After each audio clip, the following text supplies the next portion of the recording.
Karena beasiswa itu tidak cukup hanya dengan ikhtiar atau usaha, tapi juga harus diiringi dengan sedekah sebagai salah satu wasilah agar kita bisa mendapatkan beasiswa itu.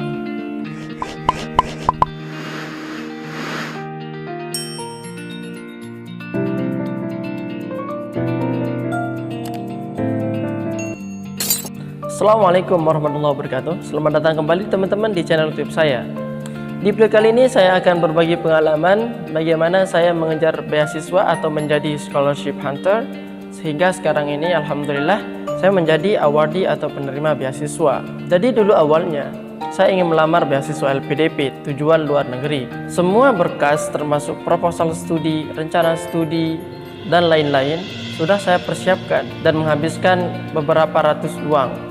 Akan tetapi, satu hal yang belum saya punya atau persiapkan saat itu adalah sertifikat TOEFL ITP. Karena saya mengira bahwasanya saya bisa mengambil tes TOEFL minggu ini dan bisa mendapatkan sertifikatnya minggu depan. Seperti itu yang saya pikirkan dulu. Akan tetapi, setelah saya konsultasi ke salah seorang dosen saya yang juga termasuk penerima atau award di beasiswa LPDP luar negeri, ternyata saya salah.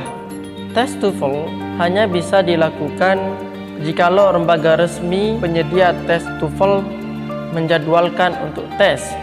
Dan saat itu semua jadwal tes TOEFL sudah tutup. Dan akhirnya walaupun semua berkas sudah saya siapkan dengan matang, konsultasi sudah saya lakukan, akan tetapi saya belum punya sertifikat TOEFL saat itu. Dan qadarullah itu yang membuat saya tidak bisa apply atau melamar beasiswa LPDP. Selanjutnya, beberapa bulan kemudian, saya mendapatkan informasi melalui website dan teman-teman bahwasanya beasiswa gubernur atau beasiswa provinsi NTB untuk tujuan Malaysia, Polandia, dan lain-lain sedang dibuka. Dan alhamdulillah saat itu saya sudah mendapatkan skor TOEFL 500 lebih. Seperti biasa, saya selalu bersemangat ketika melamar beasiswa, mempersiapkan mulai dari proposal studi, motivation letter, CV, dan lain sebagainya. Itu semua saya persiapkan secara matang, termasuk rekomendasi dari dosen saya maupun dari kepala di mana saya mondok dulu ketika kuliah. Akan tetapi, seminggu sebelum pendaftaran beasiswa NTB atau beasiswa gubernur ini ditutup, saya sudah harus berangkat ke Malaysia dan Singapura untuk menjalankan salah satu program volunteer atau sukarelawan di sana.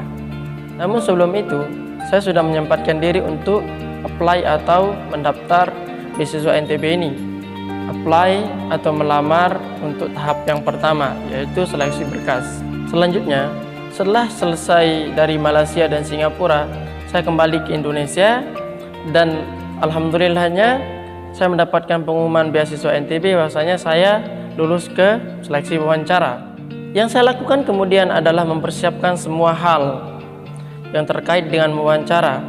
Dan yang saya yakini saat itu adalah pasti semua pertanyaan wawancara tidak akan keluar dari apa yang saya tulis di proposal studi, rencana studi ataupun motivation letter serta CV yang sudah saya buat atau tulis di berkas-berkas yang saya gunakan untuk melamar. Selain mempelajari berkas-berkas tersebut, saya juga meminta atau dibantu oleh beberapa orang termasuk dosen saya untuk melakukan simulasi wawancara. Dan itu sangat berarti buat saya, sangat penting karena bisa mengukur sejauh mana speaking saya ketika interview atau sejauh mana wawasan saya atau kesiapan saya menghadapi interview. Selang beberapa minggu kemudian, saya mendapatkan informasi bahwasanya seleksi interview akan dilakukan beberapa hari lagi. Dan saat H-1 interview, saya di chat atau di WA sama salah seorang interviewer saya atau pewawancara saya bahwasanya jadwal untuk giliran saya mendapatkan interview besok itu sekitar jam 9 ya dulu. To be honest atau jujur, ketika saya pertama kali menghadapi interview, saya sangat nervous atau grogi. Akan tetapi semuanya pecah atau grogi saya tiba-tiba hilang ketika pewawancara mengatakan atau menanyakan nama saya. Beliau mengatakan, what is your name? Siapa namamu? Dan saya bilang, my name is Roy Bejon. Dan saya katakan, nama saya Roy Bejon. Dan interviewernya menanya lagi, how can I call you? Bagaimana saya memanggilmu? Dan saya katakan, it depends on you. Terserah Anda, saya bilang seperti itu. Dan interviewernya tiba-tiba ketawa. I don't know, saya tidak tahu. Itu mungkin menjadi hal yang membuat hati saya tenang, tidak nervous lagi ataupun tidak grogi lagi ketika melihat interviewer saya ketawa mengenai nama panggilan saya. Karena saya juga menambahkan bahwasanya Anda atau Ibu boleh memanggil saya Roy, Boy atau John. Itu terserah Ibu, saya bilang seperti itu. Jadi hal seperti itu perlu kita dapatkan di interview untuk mendecrease atau menurunkan nervous kita ketika wawancara. Setelah pertanyaan introduction itu atau pertanyaan tentang perkenalan itu, semuanya alhamdulillah bisa saya jawab dengan lancar tanpa tersendat-sendat. Tentunya dengan hasil dari belajar dan tentunya simulasi yang diberikan oleh orang-orang yang telah melatih saya ketika interview. Akhirnya setelah saya melewati interview itu, saya harus menunggu selama kurang lebih 1 bulan untuk pengumuman siapakah yang akan lolos untuk menjadi awardee atau penerima beasiswa tersebut. Akhirnya setelah hari H pengumuman interview, malamnya kami diberitahu bahwasanya pengumuman akan dilaksanakan atau diumumkan melalui email. Jadi siapa-siapa yang lulus itu akan dikirimkan email maupun yang tidak lulus. Jadi pemberitahuannya semua akan dapat email, baik yang lulus maupun yang tidak lulus. Saat itu mulai jam 9 petang saya mulai menunggu, bahkan sampai sekitar jam 11, namun belum ada email yang masuk, padahal HP saya tetap online. Akhirnya saya mengatakan pada diri saya sendiri bahwasanya saya harus tidur, saya harus istirahat. Insya Allah kalau masih rezeki saya pasti dapatkan, saya bilang. Akhirnya saya tidur.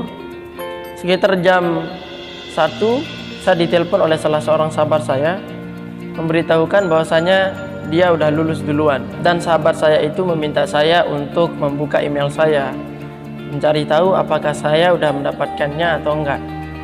Jadi kemudian saya mengecek email saya dan ternyata saya belum mendapatkan email sama sekali. Kemudian tidak lama setelah itu salah seorang teman saya chat saya juga, dia mengatakan bahwasanya dia tidak lulus.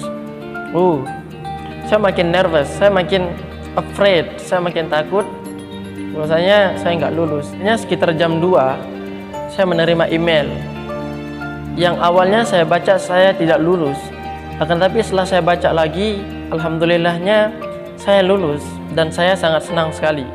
Dan saya tidak langsung memberitahu orang tua saya karena keesokan harinya saya akan memberikan surprise dengan pengumuman hasil kelulusan saya. Tapi di balik itu semua teman-teman, ada hal yang perlu kita perhatikan. Pertama, setelah saya lulus S1 itu, saya berniat ingin S2 dengan beasiswa.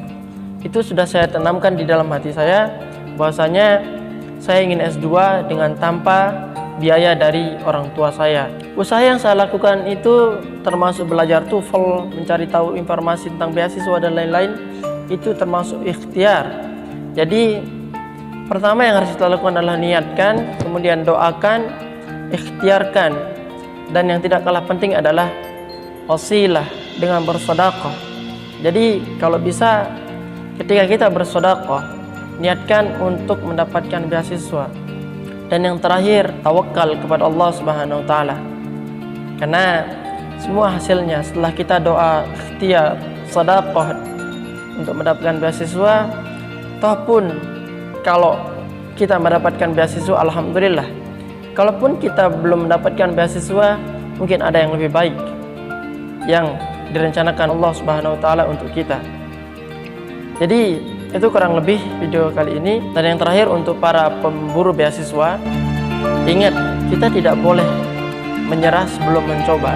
Assalamualaikum warahmatullahi wabarakatuh.